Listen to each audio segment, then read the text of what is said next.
qui sont connectés au Coran et à la Sunna. Ça, on ne peut pas l'enseigner sans avoir un niveau d'études scientifique vraiment très élevé. Ça, c'est automatique. Maintenant, si l'islam est un ensemble de comportements, par rapport à nous, par rapport aux autres, par rapport à Allah, chacun de nous peut enseigner l'islam. Moi, j'ai vu des gens qui ont une base très faible en connaissance islamique et qui ont fait entrer dans l'islam des milliers de personnes. Des milliers de personnes. Pas plus tard qu'hier, j'ai eu un exemple en Haïti. Un frère qui, quand tu l'entends réciter la Fatiha, tu peux mourir. Hein? Mais lui, Allah lui a donné cette capacité de convaincre les gens à se convertir à l'islam. Et tu peux voir quelqu'un qui connaît tous les livres et qui n'a pas converti une seule personne. C'est ça, justement. Et la lumière dans le cœur. C'est le cerveau.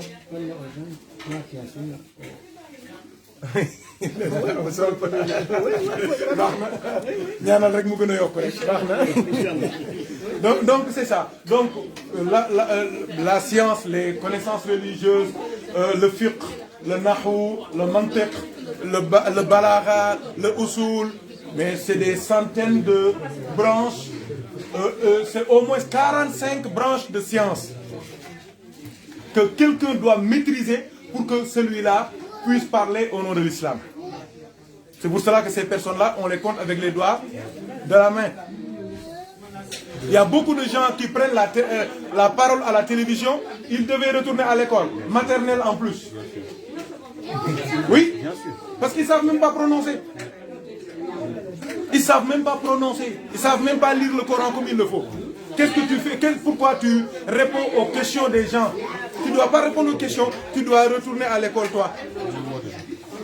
Il y a un certain niveau qu'on doit avoir. On doit maîtriser les écoles. Il y a ce qu'on appelle les mazhab, les rites, malikites, shafi'ites, hanbalites, hanafites. Il faut les maîtriser, ce qu'on appelle le droit comparé islamique. Il faut maîtriser le Coran, les différentes sortes de tafsir, d'exégèse du Coran. Il y en a qui ont expliqué le Coran par la science. Il y en a par la grammaire, il y en a par l'histoire, il y en a par la science comme Seydou Qutb. Tout ça, tu dois maîtriser ça. Tu dois connaître les sciences profanes, le droit, l'économie, la gestion, la politique, la géopolitique. Tu dois connaître la science, tu dois connaître l'informatique. Tout ça, tu dois maîtriser ça pour être un moufti et parler au nom de l'islam. Ça, il n'y en a pas beaucoup. On les compte avec les doigts de la main. Maintenant, il y a un niveau plus bas de l'islam qui concerne les fondamentaux de l'islam. Chacun de nous peut évoluer là-dessus, peut aider, peut répondre à des questions, mais jamais se targuer le rôle de pouvoir légiférer au nom de l'islam. Non, ça c'est. Et nous, par exemple, au Sénégal, c'est le problème qu'on a. Tu peux voir quelqu'un qui a un niveau aussi bas que le mien et qui se proclame moufti, qui répond à toutes les questions. C'est pour cela qu'ils font beaucoup d'erreurs. Parce qu'il y a des questions, ce n'est pas des questions totalement religieuses. C'est des questions qui ont un soubassement scientifique, économique, géopolitique, avec des répercussions religieuses. Maintenant, si tu réponds à cette question de manière seulement religieuse, tu as fait des bêtises. Il faut connaître la géopolitique, il faut connaître la politique, il faut connaître les sciences politiques, il faut maîtriser ce qui est aux alentours pour pouvoir répondre à cette question religieuse. Ce qu'on appelle les nawazil, c'est les questions de l'heure. Les questions de l'heure ne sont pas dans le livre. Hein. Tu prends ce qui est dans le livre avec ta connaissance, avec tes recherches, avec ton background pour pouvoir répondre à ces questions. C'est pour cela que la culture, c'est important. La lecture, c'est important. La recherche, c'est important. L'ouverture d'esprit, c'est important. Le voyage, c'est important. Les questionnements, c'est important. La découverte de l'autre, c'est important.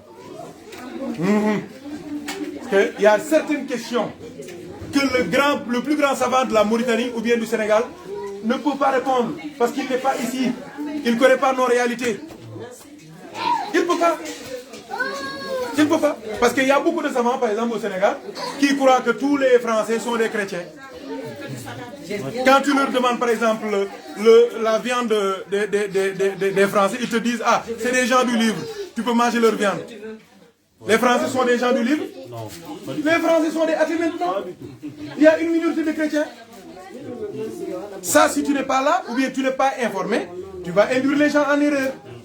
C'est un exemple que je vous donne. Il y en a d'autres. C'est ça. Donc la science, c'est important. C'est pour cela que la religion, ce n'est pas une affaire d'enfants, ce n'est pas un jeu. Il faut toujours choisir les personnes sur qui tu prends ta religion. Ce n'est pas ici sur terre, mais c'est pour la tombe et pour l'au-delà. Il ne faut pas jouer avec. C'est ça. Inch'Allah. Maintenant, tu peux manger. Hein?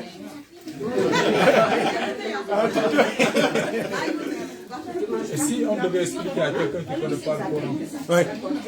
C'est quoi en fait? Bon, je sais la réponse la plus basique, c'est la parole de Dieu. Oui. Mais on prend un livre, bah on peut dire que ce livre c'est un livre de grammaire, un livre voilà, qui parle de santé, voilà, d'éducation, mais il y a pas mal de domaines qu'on retrouve dans le Coran. Tout ce qui est la grammaire, tout ce qui est le droit, oui, l'économie, oui. La géopolitique, il y a pas mal de sourates qui nous font du bien en fait, côté santé et tout, si on devait expliquer le Coran en fait, domaine en fait, pour résumer quoi. Ouais.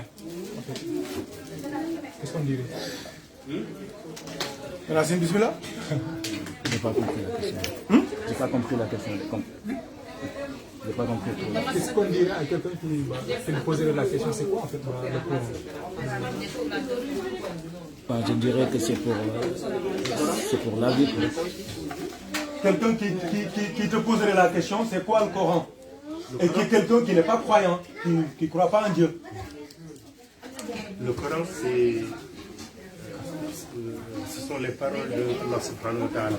Donc, sur le Coran, il y a des recommandations, et des interdits, et des histoires qui ont lieu au temps des autres prophètes, que Allah a voulu expliquer à son prophète sallallahu alayhi wa sallam pour qu'il soit beaucoup plus patient, qu'il adopte la meilleure attitude qu'il doit avoir sur un événement qui a déjà eu lieu concernant ses prédécesseurs. C'est ma réponse. Peut-être qu'elle est courte, mais je ne sais pas l'expérience favorite. Non. Le Coran fait passer des messages. Bismillah. Racine, dégale-moi. Tu as entendu ce qu'il a dit? Bismillah. Après, je vais faire un petit résumé. Vas-y. Bon, moi, je dirais que le Coran, c'est les paroles du Créateur. Pour ses créatures.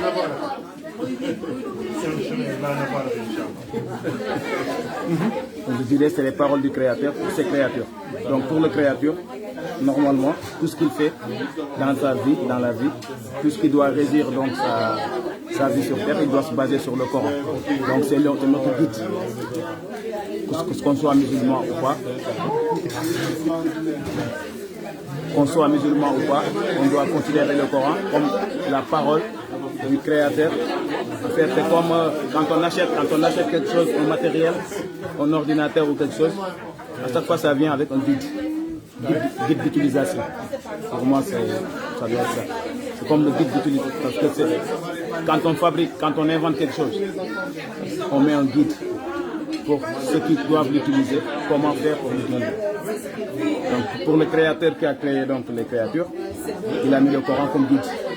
Donc ça doit être notre référence à tout ce qu'on fait.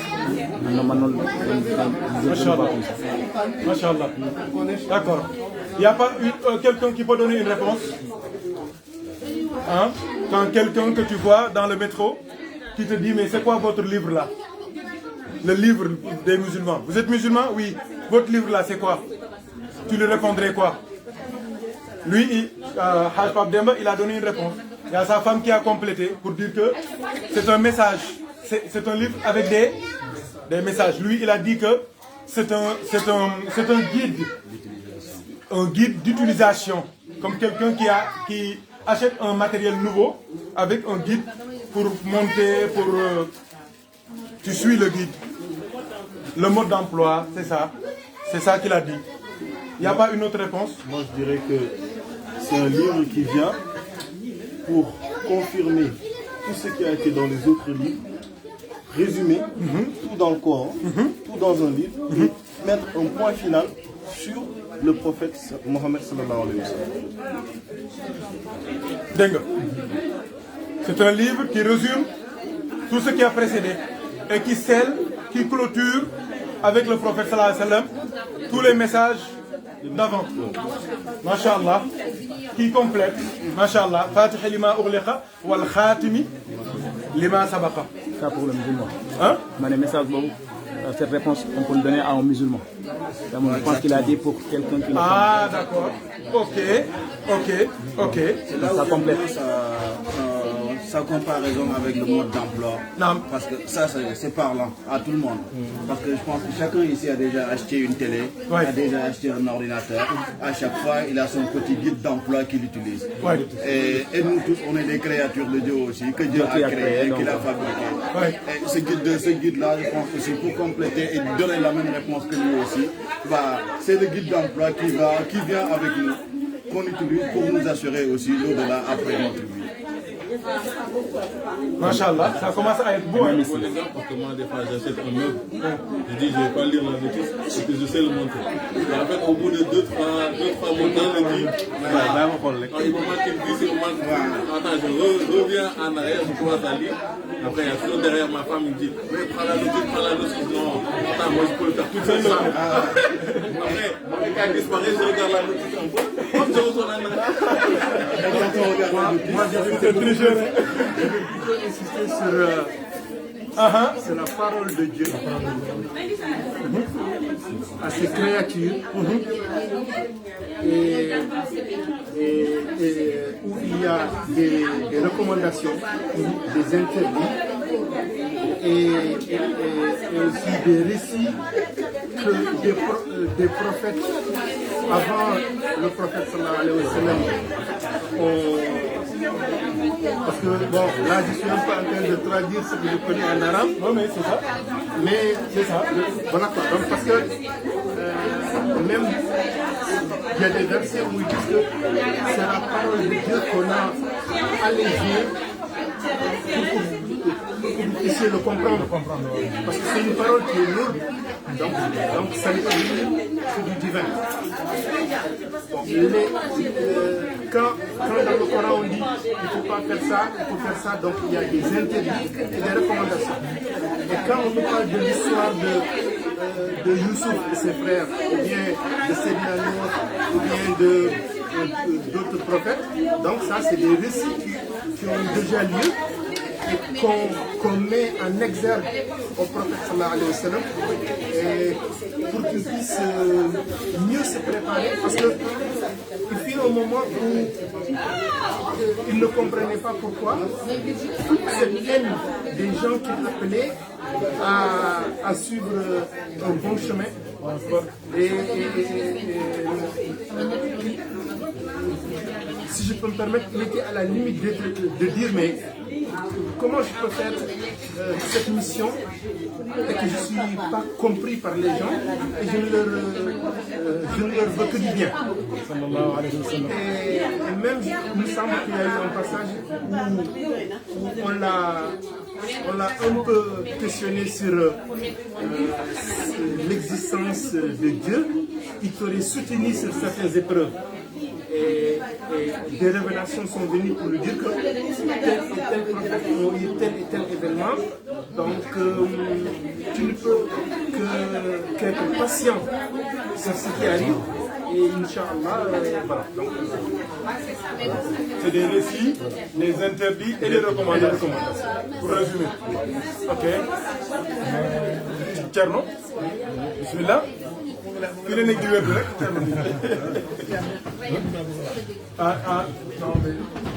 Non, je filme pas.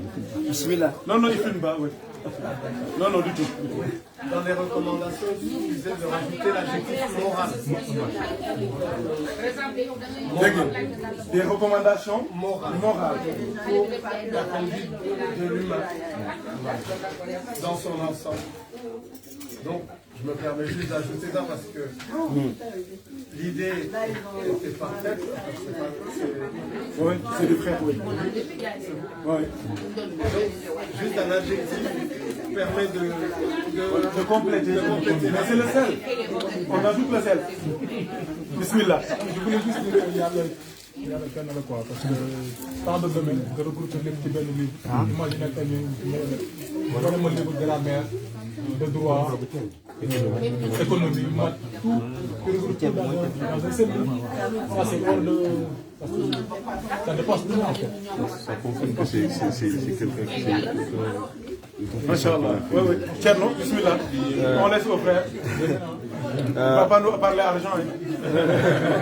Non, en fait, je pense que par rapport à ta question, si on devait expliquer le Coran à un non-croyant, en fait, c'est pour résumer ce qui s'est dit. Parce qu'on ne peut pas donner une partie et laisser l'autre.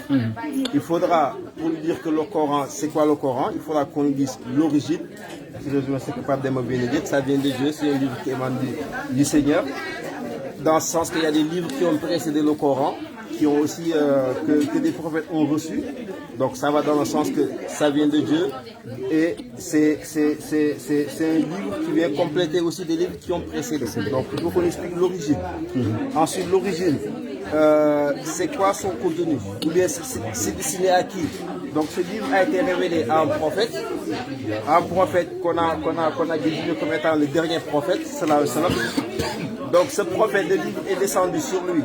Pour rejoindre ce que Hajj Pab a expliqué, que Dieu, quand il lui a donné ce livre, parce que le livre c'est un message. Mais en plus, dans ce message, il y a des récits d'autres prophètes que Dieu a amené, comme il a dit, pour conforter le prophète dans des situations, pour lui dire que il y a des prophètes qui ont vécu chacun des épreuves. Parce qu'à chaque fois que le prophète avait une épreuve, il sortait une sourate d'un tel prophète. Sourate par exemple du prophète de Youssouf, de tous les prophètes qui ont eu des épreuves. Donc il a amené une sourate pour lui dire que voilà, il y a tel prophète qui a vécu telle difficulté d'épreuve, pour dire que ce combat, ce message-là, c'est pas juste un message qui va être transmis de manière très simple, quoi. Il y aura forcément des épreuves. Donc ça, c'est le contenu. Il y a des récits. Le contenu, c'est quoi? C'est un code de conduite. Pour moi, le livre, c'est juste un code de conduite. Ça veut dire que des recommandations, des interdits, c'est comme un code. Par exemple, le droit, le code civil, par exemple. Le code civil régit la vie sociale ici en France. Donc ça régit notre vie. Bon, je pense que là, c'est... Avec les